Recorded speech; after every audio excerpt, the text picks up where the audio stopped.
जय हिंद मेरे डियर साथी। मैं आपका साथी विकास और आज हम देखने वाले हैं प्रतिरोध के बारे में। ये क्वेश्चन देखा जाए तो आपके सामने पूछा है किसी विद्युत चालक का प्रतिरोध किन किन बातों पर निर्भर करता है।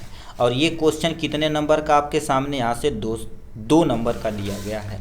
और ये देखा जाए तो प्री बोर्ड आपके सामने क्वेश्चन पूछा गया था 824 BAQ वाले सेट में। आपसे अनुरोध है प्री बोर्ड का जितना भी क्वेश्चन है उतना कर लेना प्लीज़। क्योंकि देखा जाए तो यही जो सेट है इधर उधर करके आपके डिस्ट्रिक्ट वाइज में आपको रिप्रेजेंट कर दिया जाएगा। तो इस वीडियो में हम प्रतिरोध के बारे में चलते हैं। तो सबसे समझते हैं प्रतिरोध गुरुदेव क्या होता है। देखिए 2 नंबर दिया है तो सबसे पहले प्रतिरोध की परिभाषा लिख देंगे। प्रतिरोध को प्रभावित करने वाले कारक के बारे में लिख देंगे। अपना कितना नंबर 2 नंबर मिल जाए। अब प्रतिरोध होता क्या है जिसकी नॉर्मल भाषा हम कहते हैं रुकावट।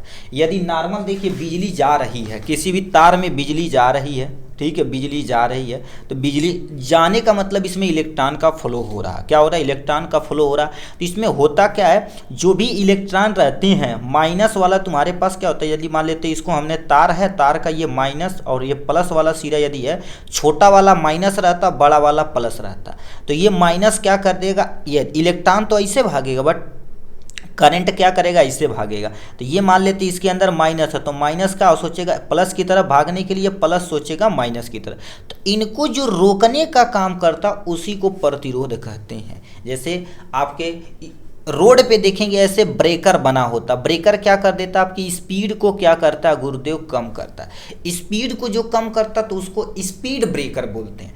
अब जो विद्युत धारा को कम करता उसी को प्रतिरोध कहते हैं। तो क्या लिख रखा है परिभाषा, किसी चालक का वह गुण जो उसमें विद्युत धारा के बहने का विरोध करता है विद्युत प्रतिरोध कहलाता है। विद्युत प्रतिरोध को R से प्रदर्शित करते हैं। किससे प्रदर्शित करते हैं? R से प्रदर्शित करते हैं। एक चीज और नोट डाउन कर लेना आप यहाँ से, यदि कोई प्रतिरोध का मात्रक पूछे, याद रखना प्रतिरोध का कोई मात्रक पूछे तो इसका प्रतिरोध का मात्रक गुरुदेव क्या होता है, ओम होता है, जिसका सिंबल आपके सामने हमने ये बना दिया है ये। तो प्रतिरोध का कोई मात्रक पूछे तो क्या बताना है, ओम बताना है। क्या बताना है गुरुदेव, ओम बताना है। अब फार्मूला कोई पूछे तो R बराबर क्या होता, ओम के नियमानुसार V बटे में R होता है। ये आप थोड़ा सा एक्स्ट्रा पॉइंट, क्योंकि 1 नंबर में पूछ दिया जाता प्रतिरोध का मात्रक क्या होता, ओम होता है। ठीक, तो ये आपके सामने दिया गया। अब हमसे जो मेन मुद्दा क्वेश्चन में पूछा गया था, चालक यानी कोई प्रतिरोध किन किन बातों पर निर्भर करता है, तो आपके सामने पहला पॉइंट आता है। पहला पॉइंट क्या आता है, यहाँ से सबसे पहला पॉइंट तुम्हारे पास क्या हो जाएगा, चालक तार की लंबाई पर, तार की लंबाई पर। अब इनके बारे में समझते हैं कि लंबाई कैसे गुरुदेव हो जाता है। ठीक है, अब बताओ तुम्हारे घर, ये पहला पॉइंट इसको लिखना, तुम्हारे घर एक घर ये, दूसरा घर कहीं दूर है, ठीक है, मड़ई में मान लेते हैं कोपचा, क्योंकि भैंस वैंस रह रहे हैं। तो एक आपके सामने ये मेन घर होगा, उसके बाद दूसरा घर आपके सामने, यहाँ से यहाँ तक हम तार लगा देते हैं। तो यहाँ पर देखेंगे जो बल्ब लगाया गया वो धीमा जलेगा। क्यों? क्योंकि तार की लंबाई जब बढ़ती जा रही है तो प्रतिरोध बढ़ता जा रहा है। यानी इससे क्या पता चलता है, तार की लंबाई बढ़ने पर प्रतिरोध का मान बढ़ता है। तो एक पॉइंट यहाँ पर हम लिख देते हैं, तार की लंबाई बढ़ने पर, ठीक है, तार की लंबाई यल ही बढ़ाने पर, ठीक है, या आपके सामने तार की लंबाई बढ़ाने पर प्रतिरोध का मान भी बढ़ जाता है। यानी बढ़ाने पर, ठीक है, प्रतिरोध R का मान बढ़ जाता है। उल्टा हो जाएगा, घटेगा तो घट जाएगा, बस काम खत्म हो जाएगा। ठीक है, घट जाता है या बढ़ जाता है। ये पहला पॉइंट हो गया आपके सामने। अब इससे एक इक्वेशन बनता है कि R डायरेक्टली प्रोपोर्शनल है किसके, यल के। मतलब तार का यदि लंबाई बढ़ेगा तो प्रतिरोध भी बढ़ता चला जाएगा। पॉइंट नंबर 1, ठीक है। पॉइंट नंबर 2 क्या कहलाता है आपके सामने, यहाँ पर चलते हैं। पॉइंट नंबर 2 क्या कहलाता है आपके सामने, 2 नंबर पे चलते हैं। 2 नंबर क्या दे रखा आप यहाँ पर सुनिए। पहला, अब तो तार की लंबाई, जितना ज़्यादा तार लंबा रहेगा उतना ज़्यादा प्रतिरोध, पहला पॉइंट। दूसरा पॉइंट तुम्हारे पास क्या होता है, तार की मोटाई पर आते हैं, या तार का क्षेत्रफल कहीं लिखा रहे तो उसका टेंशन न लेना। तार की मोटाई पर, या कहीं सब इसको तार का क्षेत्रफल भी बोल लिखा रहे तो कोई टेंशन नहीं है, ठीक है। क्षेत्रफल ए के बारे में बोल रहे हैं यहाँ से। अब तुम बताओ, इसको अभी साइड में रख दो, इसको ऐसे रहने देते हैं। देखिए आपके सामने दो तार है, एक इतना पतला तार है और इसी की जगह हमने क्या कर दिया, इतना मोटा तार ले लिया। अब बताओ इस तार में विद्युत धारा बहेगी, चलो बहेगी। अब बताओ मान लेते हैं धारा बहेगी, तो हम अभी इलेक्ट्रॉन मानते हैं, ठीक है, इलेक्ट्रॉन मानते हैं। अब तुम बताओ इसमें मान लेते हैं इलेक्ट्रॉन भागना रहे, तो ये पतला है तो रुकावट ज़्यादा रहेगी, मतलब जितना पतला तार रहेगा उतना ज़्यादा प्रतिरोध रहेगा। रुकावट मतलब प्रतिरोध। अब बता इतना चौड़ा बा गेट बन दौला कोनो टेंशन नहीं, मतलब आर का मान तुम्हारे पास यहाँ पर बढ़ जाएगा, बट इसमें आर का मान क्या हो जाएगा गुरुदेव, घट जाएगा। इससे क्या पता, क्षेत्रफल यदि देखा जाए, क्षेत्रफल यदि कम रहेगा तो प्रतिरोध का मान क्या हो जाएगा, घट जाएगा। क्षेत्रफल ज़्यादा रहेगा तो प्रतिरोध क्या हो जाएगा, ठीक है, भन्न से काम हो जाएगा। मतलब उल्टा इसमें हो जाता है, उल्टा, ठीक है। तो आपके सामने यहाँ पर हमने एक पॉइंट और लिख देते हैं, ठीक है। क्षेत्रफल बढ़ाने पर, ठीक है, ये आपके सामने क्षेत्रफल ए, ठीक है, क्षेत्रफल ए बढ़ाने पर, ठीक है, ये क्षेत्रफल ए बढ़ाने पर, ठीक है, प्रतिरोध जो होता है, ठीक है, प्रतिरोध घट जाता है। प्रतिरोध आर क्या हो जाता है गुरुदेव, घट जाता है, ठीक है, घट जाता है। अरे बताओ तुम क्षेत्रफल बढ़ने पर प्रतिरोध घट जाता है, बताओ चौड़ा है तो निकलना कोनो टेंशन नहीं, भन भन निकल गई ना। मतलब ये देखा जाए तो क्षेत्रफल क्या हो जाएगा, बढ़ेगा तो आर का मान घट जाएगा।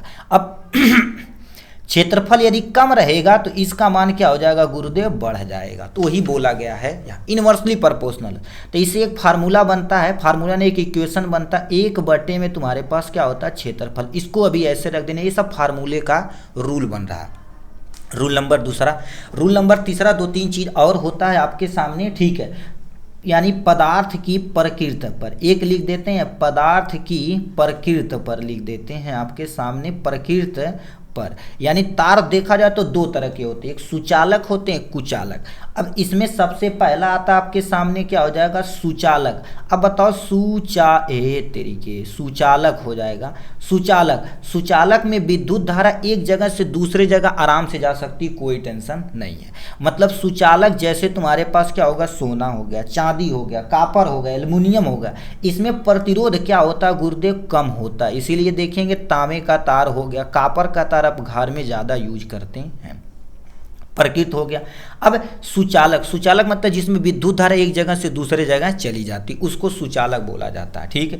कम प्रतिरोध। यदि कुचालक रहेगा, ठीक है, ये आपके सामने कुचालक रहेगा, कुचालक में देखा जाए तो प्रतिरोध क्या होगा, ज़्यादा होगा। तो यानी तुम्हारे पास लिख दिया जाता है ज़्यादा प्रतिरोध होगा। क्या होगा गुरुदेव, ज़्यादा प्रतिरोध होगा। तो ये आपके सामने रहा, यहाँ पर इतना चीज़ लिखेंगे तो आपके सामने इतना नंबर मिल जाएगा। अब इसी में तुम्हारे पास इसी से फार्मूला आता है, उस फार्मूले को यहाँ पर नोट डाउन कर लेना, नीचे यहाँ पर लिखते हैं, ठीक। इसके बाद ही लिखते हैं, यहीं पर हम लगाए रहते हैं। देखिए पहला पॉइंट तुम्हारे पास बोले समीकरण 1, इसको हम क्या मान लेते हैं गुरुदेव, समीकरण 1 मान लेते हैं, इसको समीकरण 2 मान लेते हैं। समीकरण 1 व 2 से देखा जाए तो आर इनवर्स, ये तुम्हारे पास यल अपान में क्या हो जाएगा ए। इस साइन को हटाने के लिए तो आर बराबर का चिन्ह लगाते हैं हम। अब यहाँ पर एक चिन्ह लगाते हैं जिसको विशिष्ट प्रतिरोध बोला जाता है। यल अपान में तुम्हारे पास ए हो जाएगा, जो आपके सामने प्यारा सा गुरुदेव फार्मूला हो जाएगा यहाँ से, ठीक। जहाँ ठीक है आर बराबर आपके सामने क्या हो जाएगा गुरुदेव, प्रतिरोध हो जाएगा। क्या हो जाएगा, आर बराबर प्रतिरोध हो जाएगा। और यल बराबर क्या हो जाएगी, तार की लंबाई लिख देते हैं, तार की लंबाई हो जाएगी, ठीक है। ये तार की आपके सामने लंबाई हो जाएगी। ए बराबर देखा जाए तो तार का क्षेत्रफल हो जाएगा। क्या हो जाएगा, तार का क्षेत्रफल हो जाएगा आपके सामने यहाँ से, ठीक। और रो बराबर तुम्हारे पास एक नियतांक होता है जिसको हम विशिष्ट प्रतिरोध के नाम से जाने जाते हैं, ठीक है। विशिष्ट प्रतिरोध के बारे में लिखा जाता है। तो ये आपके सामने इतना लिख देंगे आप, ये हम लॉन्ग बता दिए बट इतना लिख देंगे तो आप धज्जियां फाड़ देंगे, समझिए यहाँ से। तो ये आपके सामने ये हो गया। विशिष्ट प्रतिरोध का मान हर एक पदार्थ के लिए भैया अलग अलग होता है, ये याद रखना, ठीक है, तो आपके सामने 2 नंबर देखा जाए किन किन कारकों पर निर्भर करता है, इतना केवल देखिए। अब ये तो हम एक्स्ट्रा पॉइंट बताएं, यदि आप प्रतिरोध की परिभाषा एग्जाम में लिख दिए, 2-3 चीज बता दिए, ये वाला तुम्हारे इतना सुंदर लिख देंगे ना, कहेगा एग्जामिनर सलूट है यार, कौन टीचर तुमको पढ़ाया, नंबर दे भाई के।